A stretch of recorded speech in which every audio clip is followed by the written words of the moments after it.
Praise the Lord. கர்த்தருடைய பரிசுத்த நாமத்துக்கு மகிமை உண்டாவதாக. ஆண்டவரும் இரட்சகருமாய் இருக்கிற இயேசு கிறிஸ்து நாமத்தில் அன்போடு வாழ்த்துகிறேன். இந்த வியாழக்கிழமை உங்களை சந்திப்பதில் மிகுந்த சந்தோஷம். இந்த நாளுடைய ஆசீர்வாதத்துக்கு ஒரு வேத பகுதி வாசிப்போம். சகரியாவின் புஸ்தகம் 2ஆம் அதிகாரம் 10ஆம் வசனம். சீயோன் குமார்த்தியை கம்பீரித்து பாடு, இதோ நான் வந்து உன் நடுவில் வாசம் பண்ணுவேன் என்று கர்த்தர் சொல்லுகிறார். ஆண்டவராகிய இயேசுநாதர் நம் நடுவிலே வர வேண்டுமானால், நாம் மகிழ்ந்திருக்க வேண்டுமானால், சந்தோஷமாய் இருக்க வேண்டுமானால், சீயோன் குமார்த்தியே கம்பீரித்து பாடு.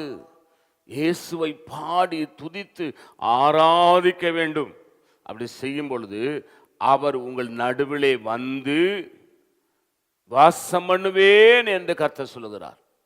இயேசு நம்முடைய நடுவில் வர வேண்டுமா? நம்முடைய வீட்டில் வர வேண்டுமா? நம்முடைய வாழ்க்கையில் வர வேண்டுமா? நம்முடைய வேலை ஸ்தலத்தில் வர வேண்டுமா? நாம் கைட்டு சில வேலைகளிலே வர வேண்டுமா? எல்லாவற்றிலும் ஆசீர்வாதம் பொங்கி வழிந்து ஓட வேண்டுமா? நீங்கள் அவரை பாடி கொண்டாடுங்கள்.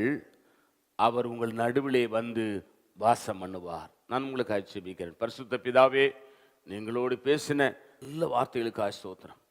இந்த வார்த்தையின்படி எங்களை ஆசீர்வதியும். இயேசு நாமத்தில் வேண்டிக் கொள்கிறோம் பிதாவே, ஆமேன். God bless you. கர்த்தர் உங்களை ஆசீர்வதிப்பாராக.